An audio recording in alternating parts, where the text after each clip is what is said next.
Quer dizer, a gente sabe, ela é albanesa, né? E começou a vida religiosa muito cedo, ligada àquela comunidade de Loreto, né? E foi muito cedo para o Oriente, né? Interessante. Quer dizer, isso deve ter sido anos 30, né? Ainda não havia essa febre do Oriente que existe hoje, né? Você já tinha contatos importantes, pessoas que escreviam sobre a Índia, né? E ela foi escolher justamente, quer dizer, ela tinha essa vocação do pobre, né? Da pobreza, né? E foi escolher um lugar, Calcutá, quer dizer, eu nunca fui à Índia, tenho muita vontade de ir, onde dizem que perto daquilo a nossa pobreza é uma brincadeira, né? São não só pelas condições de vida, como pela quantidade de gente. Eu já estive no Oriente. No Oriente você tem ideia do que é a sociedade de massa, né? Então ela se dedicou a essa questão da pobreza e por conta disso ela foi granjeando aos poucos uma reputação internacional, acabou fundando aquela congregação das Irmãs de Caridade, né? Às vezes quando eu penso na Madre Teresa, eu me lembro muito de São Vicente de Paulo, né? Que também foi o santo na França do século XVII, que teve também esse interesse pelos pobres, foi o primeiro que organizou uma rede, digamos, de previdência social na França de atendimento aos humildes, criou as Irmãs de Caridade. Então a Madre Teresa fundou essa congregação e que no começo eram poucas, não é? E depois foi crescendo, crescendo. O nome dela começou a sair da Índia, não é? E a pedir em congregações semelhantes em outros lugares. Se eu não me engano, quando ela morreu, ela já tinha cerca de 4.000 postulantes ou irmãs trabalhando nessas casas espalhadas pelo mundo inteiro, né? Até aqui no Brasil, se você for ali no Largo da Lapa no fim da tarde, você vai ver fila de gente esperando as irmãzinhas. Então isso lhe conquistou uma reputação enorme, tanto na Índia como fora da Índia, e ela ganhou o Prêmio Nobel da Paz, né? Mas isso é o aspecto assim externo, né, do trabalho dela, que é da maior importância, uma coisa preciosa, né? A gente sempre precisa de quem cuide dos pobres, mas eu acho que ela teve também uma importância em outro sentido, num sentido mais interior, né? Quando você pensa nessa questão da pobreza, isso é uma coisa que a nossa civilização não entende, né?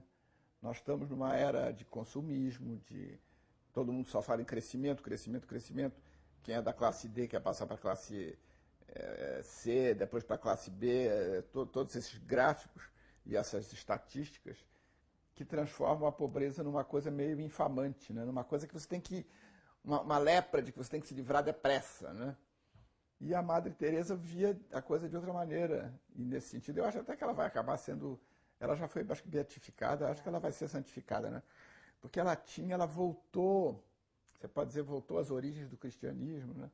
Porque o Cristo era um pobre, né? O Cristo não tinha, tem aquela frase famosa que ele disse, as raposas têm as suas tocas e os pássaros do céu têm os seus ninhos, mas o filho do homem não tem onde repousar a cabeça. Quer dizer, o Cristo não tinha casa, você nunca ouviu falar numa casa de Jesus. Andava de um lado para o outro pela casa dos amigos, né? Completamente despojado, né? E isso é uma coisa que se entendia no começo do cristianismo. Depois o Cristo disse, vocês sempre vão ter pobres entre vocês. Quer dizer, o pobre é uma realidade, né? Isso depois se perdeu, a igreja também foi ficando, na Idade Média foi ficando poderosa, e aí você tem, por exemplo, um São Francisco de Assis, que retorna ao ideal, foi quase que uma salvação da igreja na Idade Média. São Francisco retorna ao ideal da pobreza, né? Ele dizia que tinha se casado com a pobreza, com a senhora pobreza, como ele dizia, né? E aquilo para ele era um motivo de alegria. E aí eu até fui, quando você vai a Assis, eu estive lá nas origens da ordem franciscana, né? Você vê o que aquilo significava. Era uma ideia nessa tradição mais antiga do cristianismo, de você se dispor, do que você se despoja, você se liberta. Porque a tendência da gente na vida é ir agarrando as coisas, agarrando, querendo mais, sempre mais. Hoje, então, isso é estimulado. Quando você abre mão, você aceita esse ideal da pobreza, você se sente livre, né? Isso a gente sente quando lê as histórias de São Francisco, né? A alegria, o espírito franciscano, né?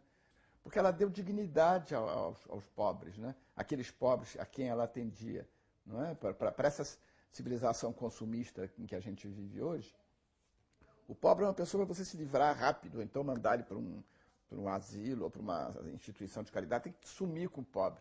não é? Então você perde essa ideia da dignidade da pobreza. Então isso foi a primeira coisa fantástica que ela fez, além de todo o trabalho que ela tinha, não é? Devolver a dignidade ao pobre, né? Que o pobre é o Cristo.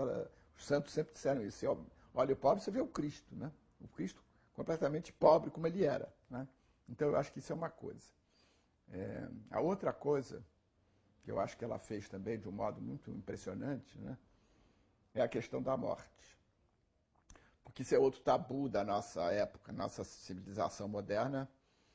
Não perdeu o contato com essas, não sabe mais conviver com a morte. A morte também se tornou um escândalo, um palavrão. Você disfarça, não é? O morto sai pelo fundo da casa, não é? O velório é uma coisa esquisita, né?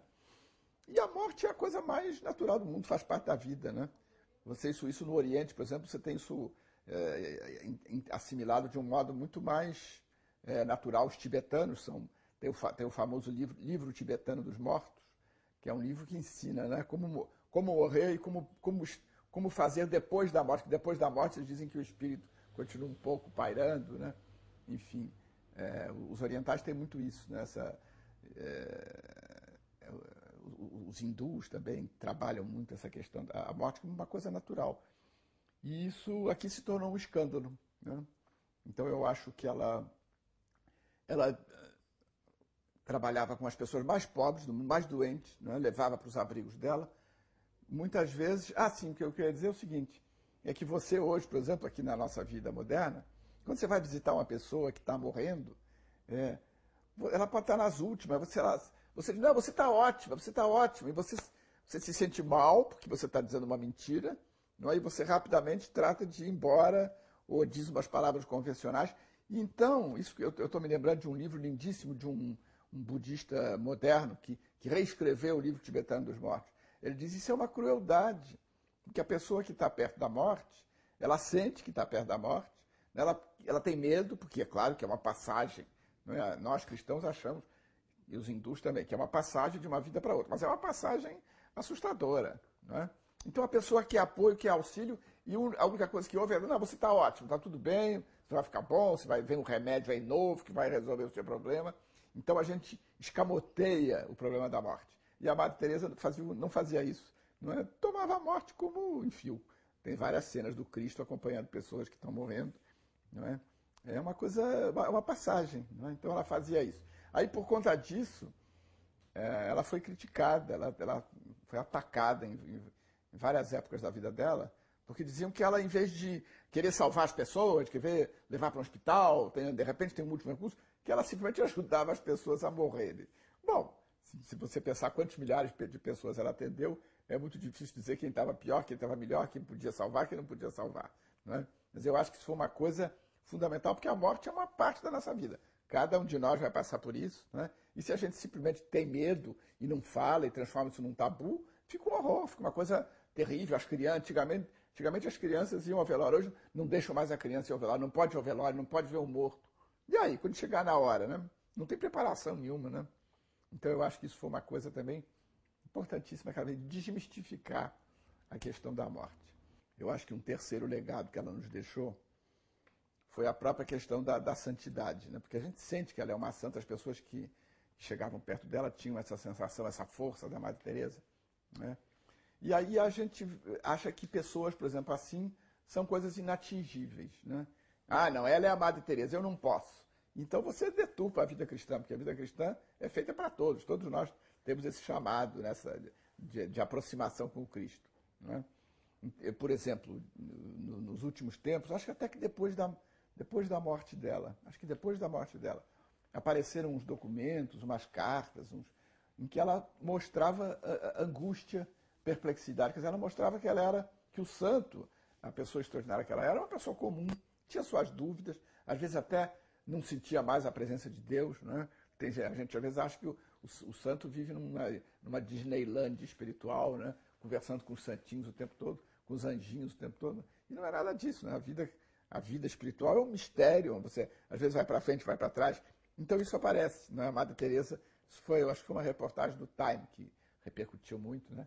A Madre Teresa como uma pessoa com momentos de angústia. Não vou dizer que ela fosse uma pessoa angustiada, mas tinha dúvidas, tinha angústias, tinha dificuldades, tinha a sensação que que aparece muito, que a gente chama de aridez, né? São João da Cruz, que era um grande místico, escreveu um tratado sobre isso, a noite oscura da alma, a noite escura da alma. Momentos em que você sente perplexidade, medo, não é? Santa Teresinha de Jesus teve angústias quando estava já doente, já na doença final, né? Então ela também, essa coisa, a coisa da Madre Teresa, você vê também que era uma pessoa como nós, e que nós, nem todo mundo tem uma vocação assim tão espetacular, né? Eu acho que a gente pode seguir por esse caminho não é feito só para os gênios, para as sumidades, né? Eu acho que um terceiro legado que ela nos deixou foi a própria questão da santidade, né? Porque a gente sente que ela é uma santa, as pessoas que chegavam perto dela tinham essa sensação, essa força da Madre Teresa, né? E aí a gente acha que pessoas, por exemplo, assim, são coisas inatingíveis, né? Ah, não, ela é a Madre Teresa, eu não posso. Então você deturpa a vida cristã, porque a vida cristã é feita para todos nós temos esse chamado de aproximação com o Cristo, né?